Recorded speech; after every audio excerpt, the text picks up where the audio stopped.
criminal gang with secret initiation rites and codes enforced by sentence of death seemed like something out of the movies. Across the Atlantic in Sicily, things were much the same. Here, in the birthplace of the mafia, its influence reached into every corner of life. Yet its very existence was often denied. Secrecy and internal discipline gave the mafia its power, and this power was about to go global. 1957 marked the moment the American and Sicilian mafias became international, forming a billion-dollar crime corporation. It was a turning point in another way, too. It signaled the start of a war against organized crime that would last almost half a century. A war that forced both the US and Italy, finally, to confront the terrifying criminal conspiracy in their midst.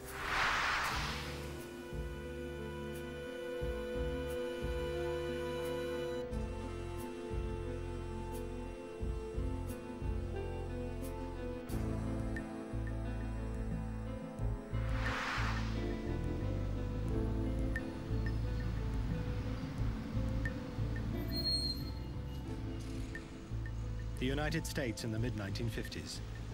The good times were here. The country had emerged from depression and World War with a booming economy.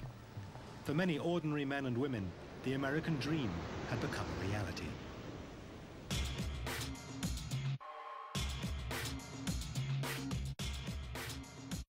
But something else was booming too: the mafia. For those growing up in a family associated with the mob, it was as if the outside world barely existed, apart from being a source of easy money. The mafia is organized in groups called families. The head of the family is known as the boss, or the godfather. And the longest-serving New York boss of all time was Joe Bonanno, known as Joe Bananas. He ran the Bonanno family from the early 1930s until the mid-1960s. Bonanno's power was founded on the influence he wielded over his community in New York. His son, Bill, saw firsthand how his father operated, and himself became a leading gangster with the Bonanno family. My father would, on Tuesdays and Thursdays, would go into this hall and sit in an office in the back. And various people from the neighborhood would come in and ask favors. Somebody had a sick child, and she couldn't pay the doctor. And my father would arrange for that. Somebody else had a husband who was cheating on her, and she wanted to know what to do. He would take care of that. That happened twice a week. So when that happens, you begin to form the ideas that when you have a problem, you know where to go.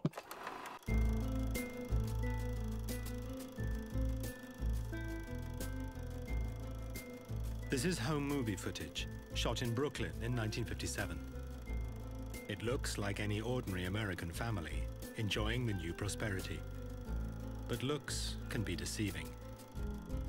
Dominic Montilio was born into a mob family in New York. Some of his relatives were senior mobsters in the Gambino crime family, another of America's leading mafia families. Montilio was aware from an early age how his relatives were unlike others in the neighborhood. I grew up in a very traditional mob family, and it was a very different kind of life than my other friends had. You know, I noticed that from the beginning, because there was times when, well, the FBI would break down the door because, I mean, we lived in the same house with my uncle, and he was very connected. Montilio's uncle was an up-and-coming gangster called Nino Gaggi. One day when he was 11, Dominic ran home, bursting to tell his uncle Nino that he had been elected class president at school. I came home all excited because I had the button, you know, it said president on it. And he said, oh, great. He says, what does the class president do? So I said, you know, teacher goes out of the room and you watch the class. If anybody does anything wrong, you write their name on the board. And he looked at me and he says, you're telling me you're a rat, you're a stool pigeon. So I said, you know, I mean, 10 years old, 11 years old, what are you going to say? And he said, well, tomorrow you got to go back and give that button back to the teacher and tell her you can't be the class president. Il Bonanno and Dominic Montiglio both grew up in a world closed to the outside. The American mafia called itself Cosa Nostra, our thing. But this was a world imported to America from several thousand miles away.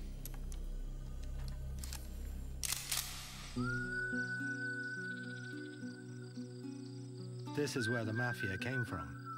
Sicily, the largest island in the Mediterranean, with a population of 5 million, less than 2 miles from the Italian mainland. Like Montiglio, Leoluca Orlando was born in 1947, in Palermo, Sicily's biggest city. Unlike Montiglio, he would grow up to fight the mafia, not join it. Sicily is a land of contradictions. Palermo is the capital of Sicily, is the capital of the mafia too. Is the capital of the history, is the capital of the shame of this land. In the Sicilian dialect, mafioso once meant bold or beautiful. From the 1860s, it became the name associated with the island's criminal.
Light it, and you take an oath, and it simply says that you hope to burn as this saint is burning if you betray your brothers. To break this oath would mean death. Our culture taught us to act like men, and acting like men meant keeping your mouth shut. But for Bonanno and his fellow gangsters, omertà was more than just a vow of silence. Omertà comes from the root manly, and it simply means to act like a man. And a man doesn't get somebody else into trouble. Therefore, he doesn't say, John did it. Who hit you in the face? John hit me in the face. A man will see to it that John gets hit in the face. Early in the 20th century, a young man was growing up in Sicily who would change the face of crime. Salvatore Lucania, born in 1897, would become infamous as Charlie Lucky Luciano, the father of the modern American mafia. His hometown of La Cara Fridi was built on the hard and dangerous work of sulfur mining. Sulfur mines were primitive places where temperatures were so high, men would work naked. Yet these deprived laborers still had to pay the mafia for the right to work. They were not alone. The owner of the mine would have paid up too. The mafia squeezed money from all walks of Sicilian life.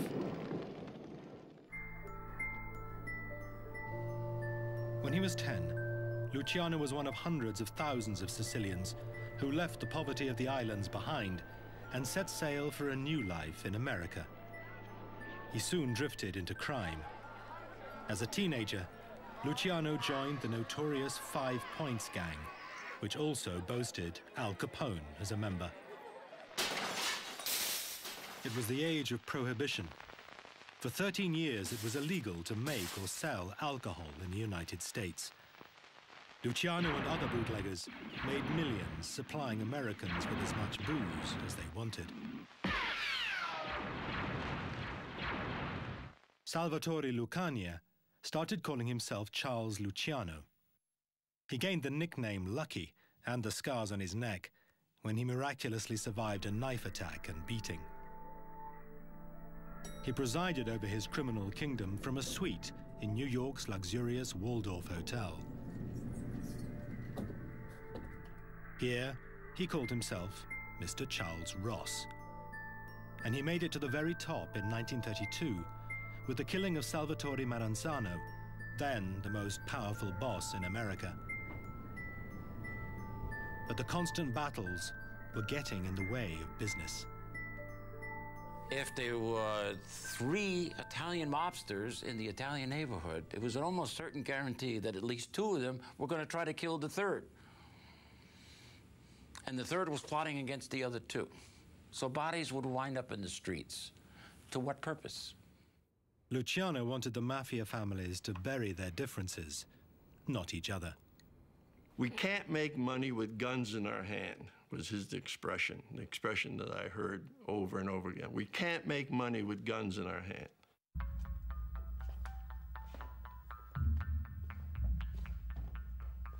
His solution was to set up a body called a commission, a mafia board of directors made up of the bosses of the 5 New York families, plus those of Chicago and Buffalo.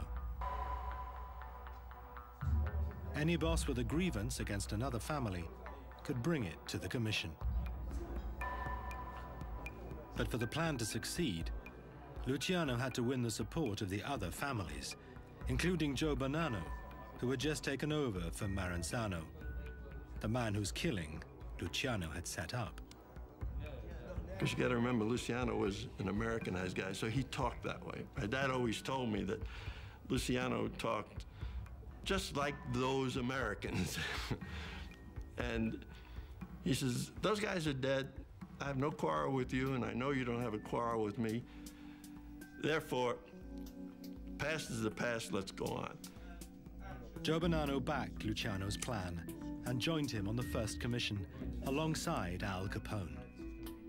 Luciano's conception was that he would meld Sicilian mafia mores, which formed a very tight organization with American business methods. That's basically what he came up with, a kind of amalgam that we came to know as American mafia organized crime. With peace, the mob could concentrate on what it knew best, making millions of dollars from its control of illegal gambling, prostitution, and extortion. Small wonder life as a mobster seemed so attractive to many growing up in post-war America. The teenage Henry Hill watched awestruck from the window of his Brooklyn home at mafiosi gathered on the street. You know, and you see those Cadillacs and, you know, and guys in suits, big black suits, and diamond rings like the size of a quarter, you know, and beautiful woman. What the is this, you know? So I walked over that job, washing cars, sweeping them out, you know. just to hang out there. And that's how I, started hanging out over there. And it was exciting, Hill would become a mobster with the Lucchese family. Another future gangster, Frank Culotta, was also in awe of the mobsters he saw as he was growing up in Chicago. Well, actually, I grew up into that world. The neighborhood I came from, they were all outfit guys, crooks, murderers. And I sort of looked up to them and idolized them. I used to shine their shoes. They'd give me, instead of a nickel, they'd give me $1. So, I seen a lot of money then as a kid, and they impressed me. So in my mind, I always wanted to be something like that.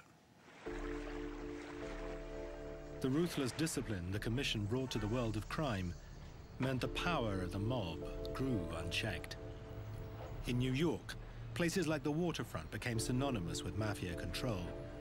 It used its control of the unions and fishing companies to make millions a year. It did the same across the city in industries such as construction, in which the Bonanno family was involved. You construct a building, and you'd put in even just a 2 or 3 cent increase on the value of the cement that was used in that building, which could turn into millions of dollars.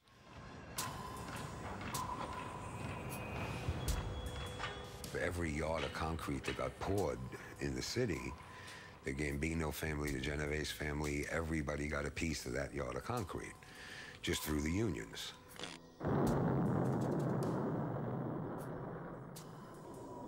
It wasn't just one little thing, but you multiply this by hundreds and hundreds and thousands of activities that were going on throughout the country, and you got a force to be reckoned with. In New York, the mafia seemed to have its finger in every pie. We ran the city, basically. I mean, we could stop a building from going up, or a movie being made, a show on Broadway. I mean, you didn't do the right. You didn't do what the boss wanted you to do. You were either dead, or you were out of business. It wasn't pretty. For the most part, the authorities denied the existence of a national criminal organization. One reason was that the mafia was busy buying protection for itself. Bill Bonanno says he would meet corrupt police officers in a restaurant to give them their bribes. I had dinner at a little restaurant. I was there with 2 other friends. And we were sitting around, and they said, "You have a look of nostalgia in your face. What's up?" I said, I used to come here in the late 40s and the early 50s, and I turned around and I said, I used to sit in that corner back there. And I used to meet with a captain and 2 lieutenants from law enforcement. And one of them said, "Well, what were you doing here?" I said, "We were giving them their envelopes." Envelopes for what? To look the other way while we had the gambling, we had the horse racing, the bookmaking, and the numbers. The commission was presiding over a boom time. As he rose through the ranks of the mob, Bill Bonanno attended several meetings of the commission with his father, mafia boss Joe Bonanno.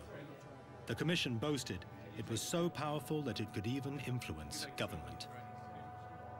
I can remember a time, and I participated in some of those meetings, and the decisions that had to be made were, you're going to be the next federal judge. You're going to be the next governor. You're going to be the next senator. You're going to be the next House of Representatives candidate. The men got up after those decisions, and lo and behold, it happened.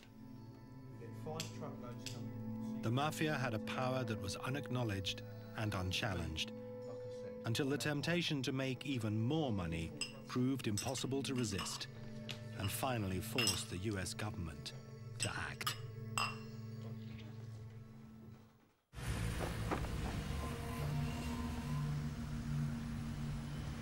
In the United States and Italy in the 1950s, the mafia controlled many aspects of life. Yet the governments in both countries barely acknowledged the existence of organized crime. Law enforcement had a different enemy. The Cold War was at its height. The main target of the FBI were American communists, not Italian-American gangsters. The communist bloc has woven a vast network of espionage throughout the free world. Communist line is uniform and deadly. Destroy America.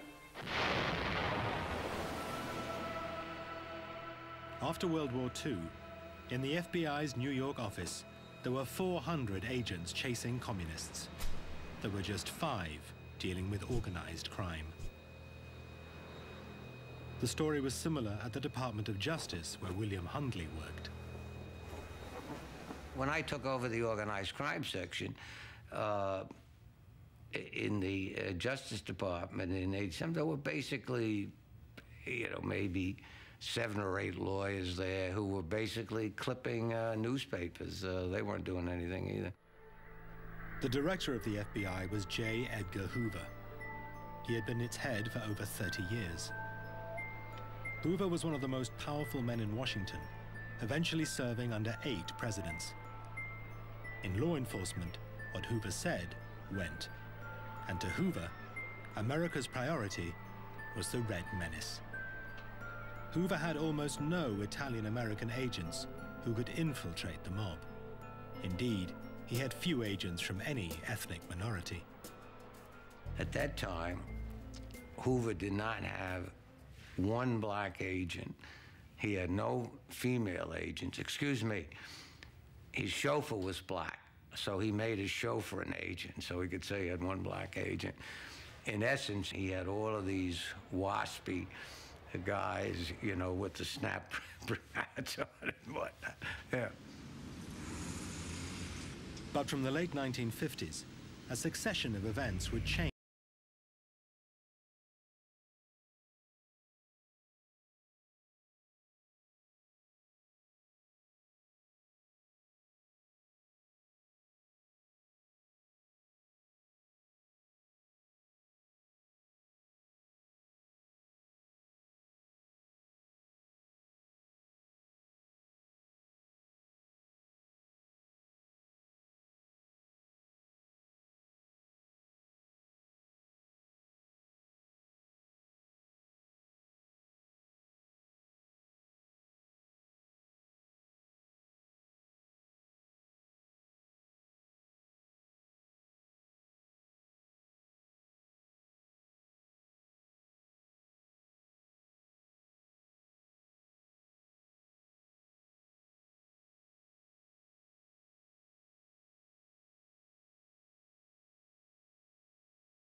Who attended and what was discussed remained shrouded in mystery.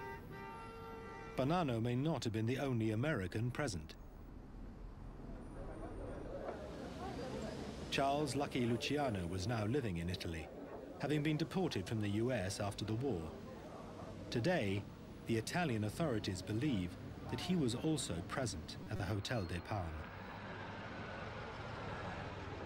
E dal 12 al 16 ottobre del 57 a Palermo. From the 10th to the 16th of October 1957 in Palermo, in the Hotel des Palmes, there was a summit of about 30 mafia bosses.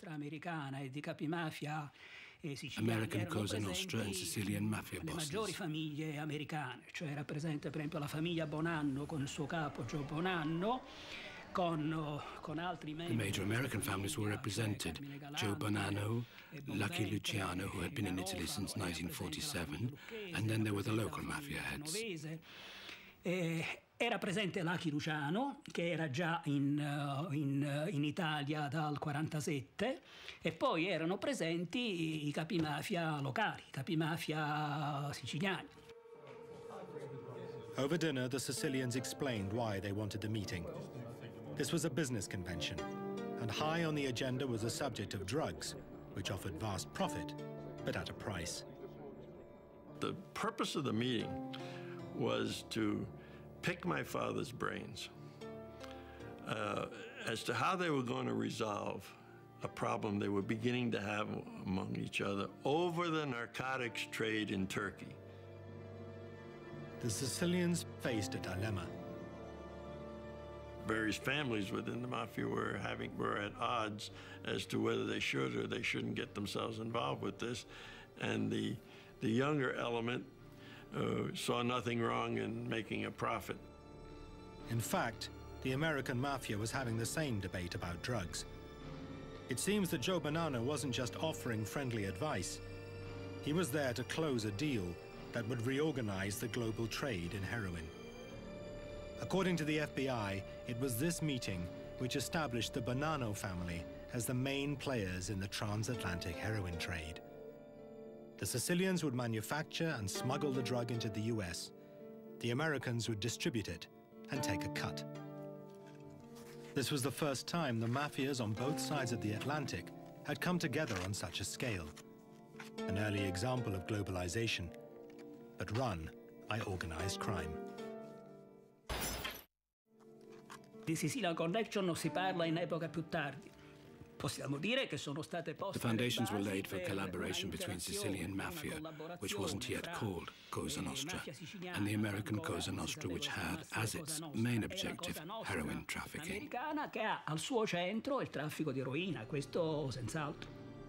Bill Bonanno says the organization of the mafia itself was also on the agenda, and that his father advised the Sicilians to copy Luciano's recipe for resolving disputes. It was at that meeting that he suggested that one of the ways that they might resolve their problem and have a little better handle on the situation is to do what the Americans had done, and that was to form a commission. The Sicilians did set up a commission, but it would only meet a few times and never gained the authority of the American original. In America, the subject of drugs continued to dominate mafia discussions. The new organization that Luciano created solved just about every problem you could think of, except one: narcotics. In the beginning, Luciano assumed that the organization could keep organized crime out of narcotics altogether. It simply wasn't worth the trouble. The difficulty was the money. And for the mafia, money was always irresistible. The Americans arranged a summit to ratify the deal with their Sicilian cousins, a meeting that would provide one of the most infamous moments of their history.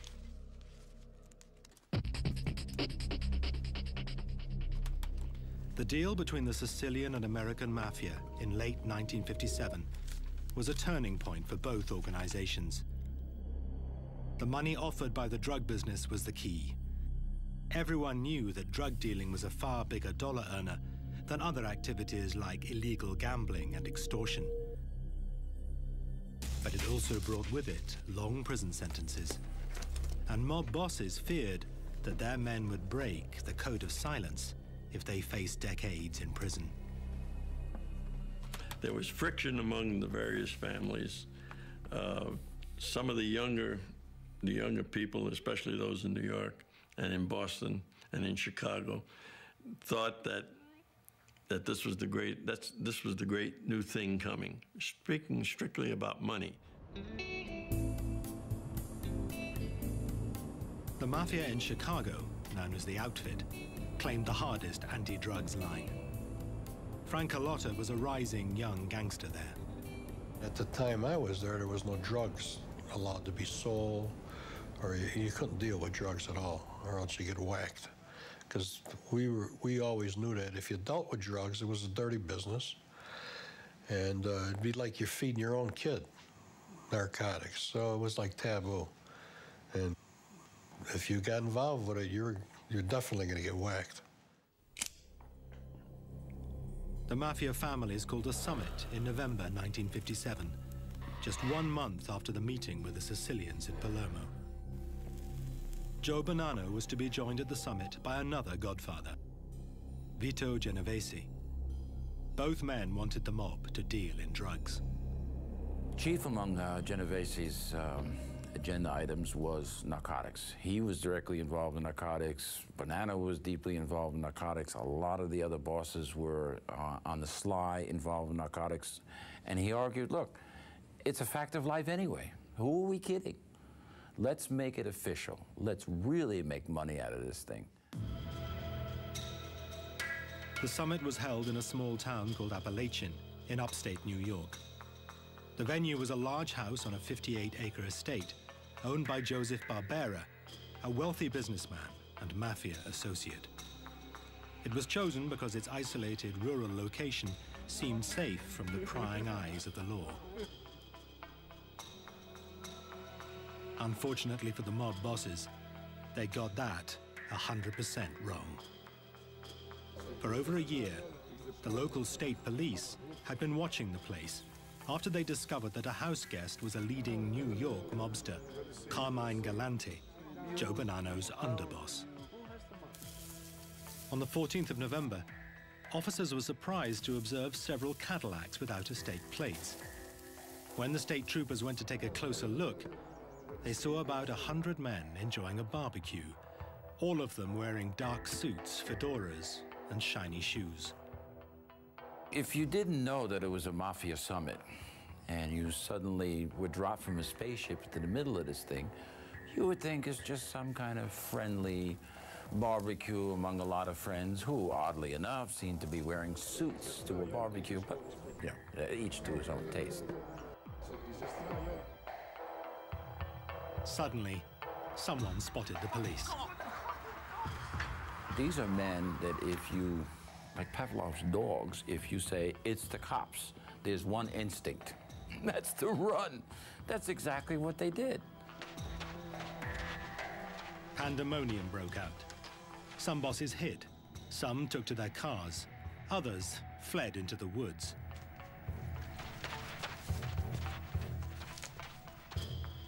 It was a farce. It was probably the mafia's lowest moment. The idea of all these big-time bosses running through the thickets in their sharkskin suits and their silk ties and their $500 Italian shoes. It was unbelievable. Joe Bonanno escaped the chaos, but only because he was late. They were coming there. When they got to the bottom of the hill, you could see all the way up the hill, and they could see these police cars and the barricades in front of the street, so they just kept on driving and went back to New York City. Around 60 mobsters were detained, identified, and questioned. But there was little the authorities could do. Attending a barbecue was not a crime, and they were not even carrying guns. While the mobsters went free, they were convicted by the media. The next day, the Gangland Conference was headline news across America. Appalachian had finally provided proof of the existence and scale of the mafia. J. Edgar Hoover, who was head of the FBI, said there is no such thing as the mafia. There is no such thing as the National Crime Organization. There is no such thing as a leadership group within this organization. Well, even he had to admit after this meeting that maybe there was something. The extent of organized crime in the United States is a national disgrace. The very fact that we have a crime problem reflects an evil of even greater import. It generated a lot of pressure to get something done. In my own situation, I mean, that's why I was appointed head of the organized crime section. Now law enforcement would have to play catch-up to come to terms with organized crime. One of my biggest complaints was that, we wanted to pool information on these people. We wanted the investigative agencies to share it. We wanted to collect it on the mafia leaders and whatnot to make our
allegations of links between JFK's father, Joe Kennedy, and organized crime.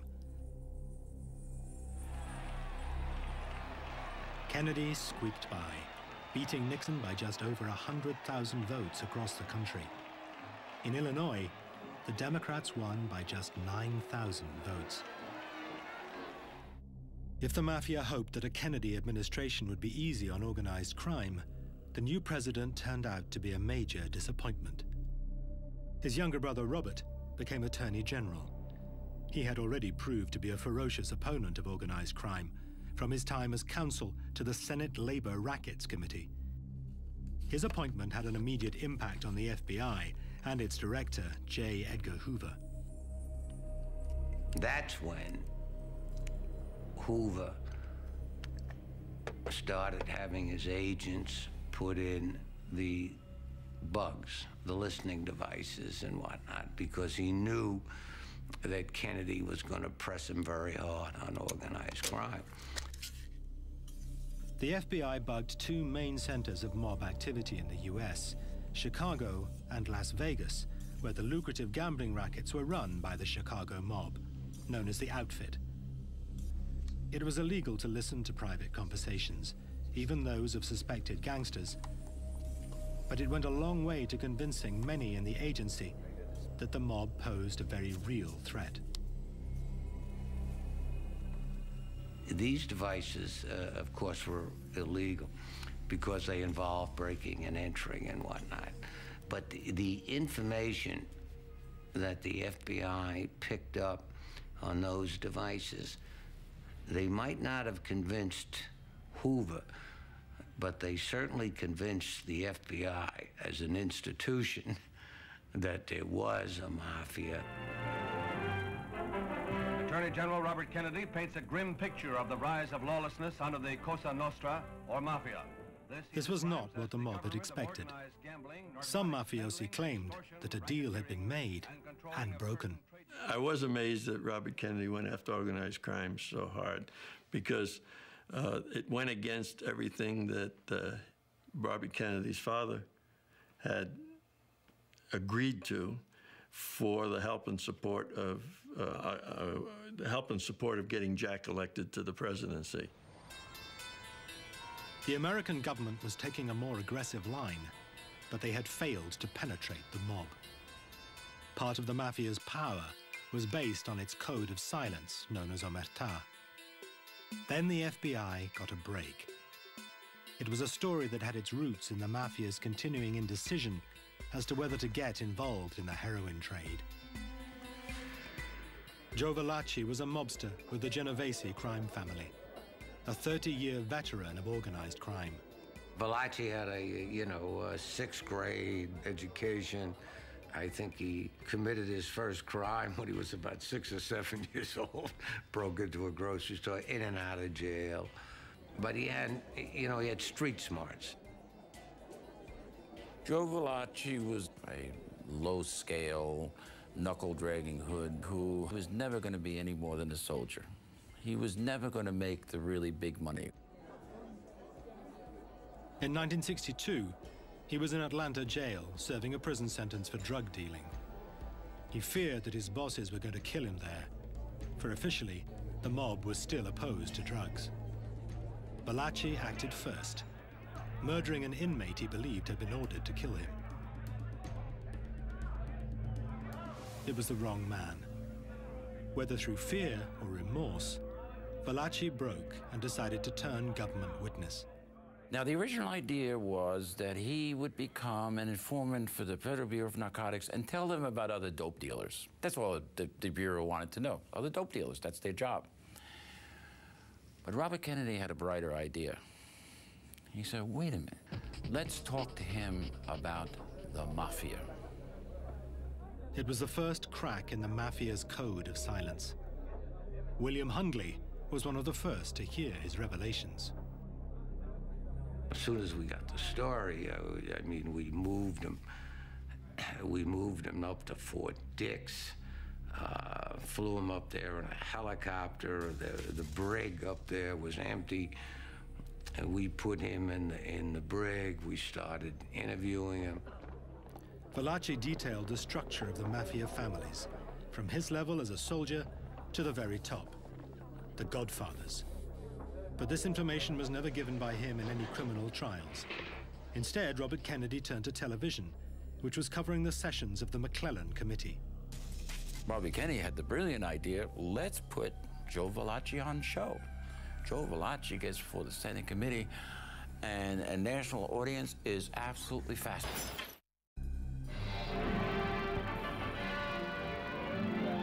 The nation's underworld gets the unwelcome spotlight of publicity as the Senate's Investigations Subcommittee begins new hearings on crime. Arkansas Senator McClellan is at the helm. William Hundley was present as Valachi's electrifying testimony was broadcast across the nation. He really didn't want to cooperate. There's no doubt about that. Quite frankly, though, when he got in front of those Klieg lights up before the McClellan Committee, he, the adrenaline started to flow, and I think he, in a sort of a perverse way, that he kind of enjoyed it. Why did you decide to kill him at that time, at that spot? Because he's the guy I spotted at that time. In other words, I felt that was my last day, in plain English, Senator. I felt that was my last day. In other words, this was a defense for you. You thought that if you killed this man who you thought was going to kill you anyway, that this... I got some satisfaction, Senator. Put it that way. You got some satisfaction. Valachi's testimony caused a sensation. Here, live on TV, was a mobster giving the first tantalizing glimpse into the secret world of the mafia, or, as he called it, Cosa Nostra, Italian for our thing. Valachi corroborated what the FBI bugs had begun to pick up, and what its director, J. Edgar Hoover, had reluctantly started to believe. That a modern American criminal group used rituals and symbols from Sicily to maintain internal discipline and run its multi-million-dollar enterprise. While you were repeating the words, you were burning the paper. Right, this is the way I burn if I expose this organization. There's always a lot of skepticism about that, because nobody had ever come forward and, said how you get made and whatnot. And apparently, it was exactly the way he said it was. They decide who's going to get made, you get together, you burn this holy picture and whatnot, and then bingo, you're a made member of the mafia. He went on to explain that you live by the gun and by the knife, and you die by the gun and by the knife. Who was chosen? Who became your godfather? Joe Bonanno. Joe Bonanno? It happened to be now, my where godfather. Is he? Is he on this chart we have here? Is he at the head of one of the families now? Yeah, he still is. He still is? Yes. Still alive? Right. For the American mafia, and the Bonanno family in particular, Valachi's TV appearances were devastating. Valachi's testimony was certainly a blow to the people in our world. There's no question about that. Senator, can I say something, Senator? Yeah. As to what I'm telling you now, I need to go no further to say nothing else. This is what I'm telling you, what I'm exposing to you and the press and everybody. This is my doom. Joe Valachi died in prison of cancer in 1971. He had helped shatter the view that there was no national criminal organization in the United States. Cosa Nostra could no longer act in secret at a time when they were moving more and more onto the international stage with their Sicilian cousins. For both mafia,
Soy moderno, soy eterno, soy un Drácula yeye.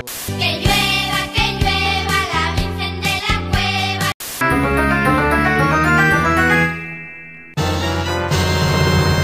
Disfruta lo que tienes delante con alegría. Vigila lo que tienes detrás como en una orgía.